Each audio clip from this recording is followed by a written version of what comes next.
Assalamualaikum warahmatullahi wabarakatuh. Pada pertemuan kali ini kita akan membahas terkait struktur tubuh hewan dan perkembangannya, di mana struktur tubuh hewan ini merupakan materi IPA pada kelas 6 dan juga ada di materi SMP. Oke, selanjutnya yaitu isi presentasi kali ini yang pertama adalah terkait pengertian hewan, struktur dari bagian tubuh hewan dan fungsinya, persamaan dan perbedaan hewan, proses perkembangbiakan hewan, faktor yang mempengaruhinya. Kemudian kita akan berlanjut pada pengertian hewan. Apa sih yang dimaksud dengan hewan? Hewan adalah kelompok utama dari multiseluler organisme eukariotik dari animalia kingdom atau metazoa. Binatang bisa juga disebut dengan fauna maupun satwa. Binatang adalah salah satu dari berbagai makhluk hidup yang terdapat di alam semesta. Nah, selanjutnya, berdasarkan jenis makanan, hewan itu dibedakan menjadi 3 jenis. Yang pertama, pemakan segala. Yang kedua, pemakan tumbuhan. Dan yang ketiga adalah pemakan hewan. Oke, untuk pemakan segala ini biasanya disebut sebagai omnivora. Lalu pemakan tumbuhan itu karnivor atau karnivora. Lalu pemakan hewan adalah herbivora. Selanjutnya adalah struktur hewan dan fungsinya, yaitu dibagi menjadi hewan di darat, contohnya kucing, hewan di udara adalah elang, kemudian hewan di air yaitu ikan. Nah, yang pertama adalah bagian tubuh kucing atau hewan darat. Setiap orang pasti menyukai kucing dan kucing ini biasanya berada di darat dan kucing tidak bisa untuk berenang di air. Nah, tubuh kucing sendiri terdiri di atas 3 bagian. Bagian kepala, di bagian ini juga terdapat mata, terus telinga, mulut, hidung, kumis gitu. Selanjutnya adalah bagian tubuh kucing. Lalu pada kepala kucing, mata berfungsi untuk melihat, telinga untuk mendengar, hidung untuk mencium, mulut dan gigi untuk mengunyah makanan. Kucing memiliki 4 kaki, setiap kaki memiliki 4 jari, dan setiap jarinya memiliki kuku yang tajam.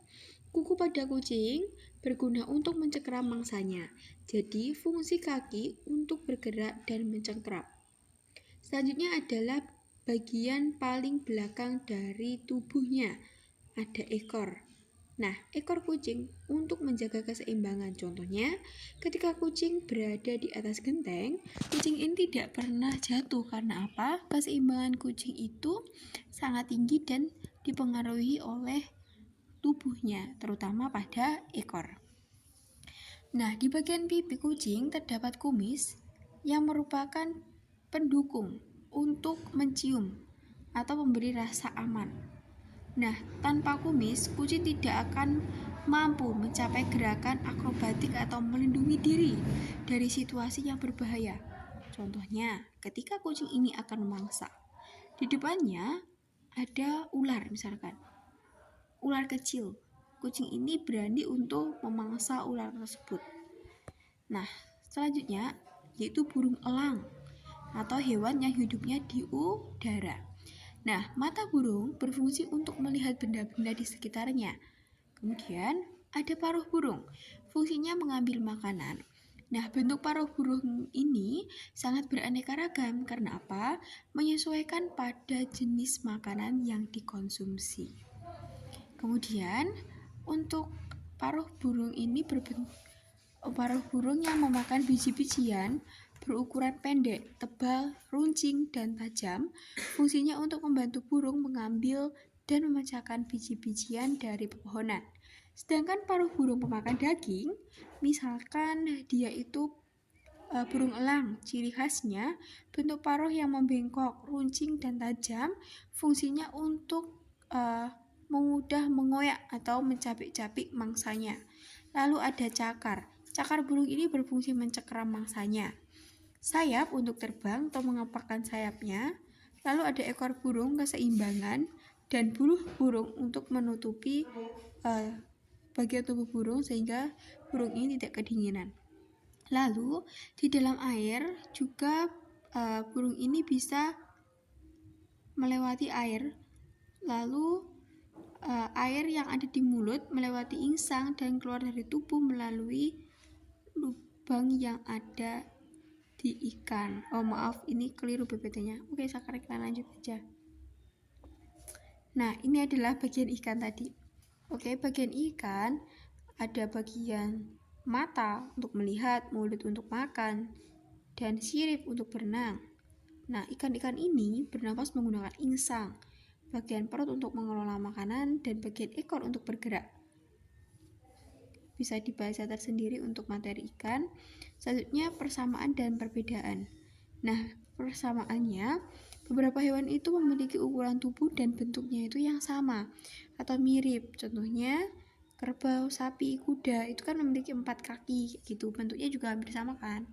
Terus beberapa hewan memiliki bentuk tubuh yang serupa. Contoh lalat, nyamuk, kecoak memiliki sayap yang digunakan untuk terbang dan lainnya. Kemudian beberapa hewan melakukan gerakan yang serupa, contohnya terbang, berlari, berjalan, kayak gitu. Selanjutnya adalah perbedaannya. Yang pertama, beberapa hewan itu dapat terbang dan yang lainnya tidak. Lalu ada juga hewan yang bisa hidupnya di air. Terus ada juga yang bisa hidup di air dan di darat. Kayak gitu, ada bisa yang hidupnya di dalam tanah, seperti itu ya. Oke, selanjutnya yaitu terkait perkembangbiakan hewan secara generatif itu ada 3. Ovipar, vivipar, dan ovovivipar. Kemudian untuk vegetatif yaitu ada tunas, fragmentasi, membelah diri, dan parthenogenesis. Nah, untuk ovipar sendiri yaitu perkembangan dengan cara bertelur.